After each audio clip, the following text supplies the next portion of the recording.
അതേസമയം തന്നെ ഈ രണ്ട് മണ്ഡലങ്ങളിൽ സ്ഥാനാർത്ഥികളെ കിട്ടാതെ ഇപ്പോഴും വലയുകയാണ് LDF എന്നുള്ള ഒരു സാഹചര്യം കൂടിയുണ്ട്. TK, താനൂരിൽ ലീഗ് നേതാവിനെ മത്സരിപ്പിക്കാനുള്ള നീക്കങ്ങൾ പാളിയതോടെയാണ് ഈ പ്രതിസന്ധി. താനൂരിൽ നിന്ന് V അബ്ദുറഹ്മാനെ മാറ്റിയതിൽ CPM-ലെ ഒരു വിഭാഗത്തിന് അതൃപ്തിയുണ്ട്. നാഷണൽ ലീഗിന് നൽകിയ വള്ളിക്കുന്നിലും പ്രതിസന്ധി തുടരുകയാണ്. ആരെയും കിട്ടിയില്ല എങ്കിൽ ജനറൽ സെക്രട്ടറി നാസർ കോയ തങ്ങളെ പരിഗണിച്ചേക്കും. ഇരു മണ്ഡലങ്ങളിലും വൈകിട്ടോടെ തീരുമാനം വന്നേക്കും. ശരത് SS വിവരങ്ങളുമായി ചേരുന്നുണ്ട്. ശരത്ത്, താനൂരിന്റെ കാര്യത്തിൽ അതുപോലെ വള്ളിക്കുന്നിന്റെ കാര്യത്തിൽ ഇപ്പോഴും തീരുമാനമില്ല. എന്തായാലും തീരുമാനം ഒരുപാട് വൈകാൻ സാധ്യതയില്ല. നീട്ടിക്കൊണ്ടുപോകാൻ കഴിയാത്ത സാഹചര്യമുണ്ട്. എന്താണ് മനസ്സിലുള്ളത് ശരത് SS?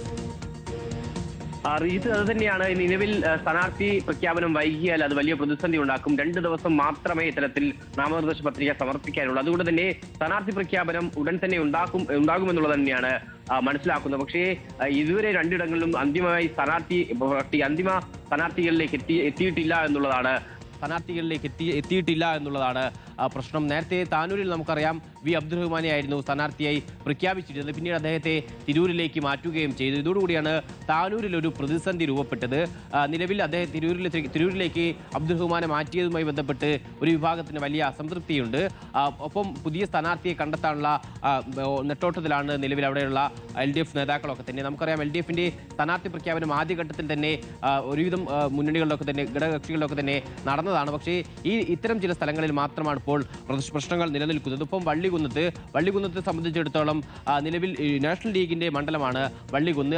ഇതുവരെ സ്ഥാനാർത്ഥി നാഷണൽ ലീഗിനും കണ്ടെത്താൻ സാധിച്ചിട്ടില്ല. ഈ പറയുന്നത് പോലെ ജനറൽ സെക്രട്ടറി നാസർ കോയ തങ്ങളെ ഇത്തരത്തിൽ സ്ഥാനാർത്ഥിയാക്കാനുള്ള നീക്കം അന്തിമഘട്ടത്തിൽ നടക്കുന്നുണ്ട്. ഒരുപക്ഷെ അദ്ദേഹം തന്നെ സ്ഥാനാർത്ഥിയായേക്കും. മറ്റു ചില ആളുകളെ കൂടി നോക്കുന്നുണ്ട്. ഒപ്പം ഈ പറഞ്ഞ പോലെ താനൂരിലാണെങ്കിൽ ലീഗ് വിമതൻ ഉൾപ്പെടെ കിട്ടുമോ എന്നുള്ള രീതിയിലൊക്കെ തന്നെ അന്വേഷണം നടക്കുന്നുണ്ട്. ആ രീതിയിൽ മത്സരത്തിലേക്ക് അവസാന നാമനിർദ്ദേശ പത്രിക സമർപ്പിക്കാൻ 2 ദിവസം മാത്രം ശേഷിക്കെ എത്രയും വേഗം സ്ഥാനാർത്ഥികളെ കണ്ടെത്താനുള്ള ഓട്ടത്തിലാണ് പ്രധാനമായും താനൂരിലും വള്ളികുന്നിലും LDF ഉള്ളത്. ഉടൻ തന്നെ ഇന്ന് തന്നെ സ്ഥാനാർത്ഥി പ്രഖ്യാപനം ഉണ്ടാകും എന്നറിയുന്നു. പക്ഷേ ഈ പറയുന്നത് പോലെ സ്ഥാനാർത്ഥിയെ ഇതുവരെ തീരുമാനിച്ചിട്ടില്ല. അങ്ങനെ ഏത് സ്ഥാനാർത്ഥി എന്ന് തീരുമാനിക്കാത്ത സാഹചര്യത്തിൽ പ്രഖ്യാപനം എങ്ങനെ ഇന്നുണ്ടാകുമെന്നുള്ള സംശയമുണ്ട്. ഒരുപക്ഷെ ഇന്നോ അല്ലെങ്കിൽ നാളെ രാവിലെയോ, കാരണം അത്രയും ദിവസം മാത്രമേ ഇനി താനൂരിൽ V അബ്ദുറഹ്മാനെ കളത്തിലിറക്കാനായിരുന്നു നീക്കം. പക്ഷേ മണ്ഡലം മാറണം എന്നുള്ള ആവശ്യം അത് അംഗീകരിച്ച് മാറുകയാണ്.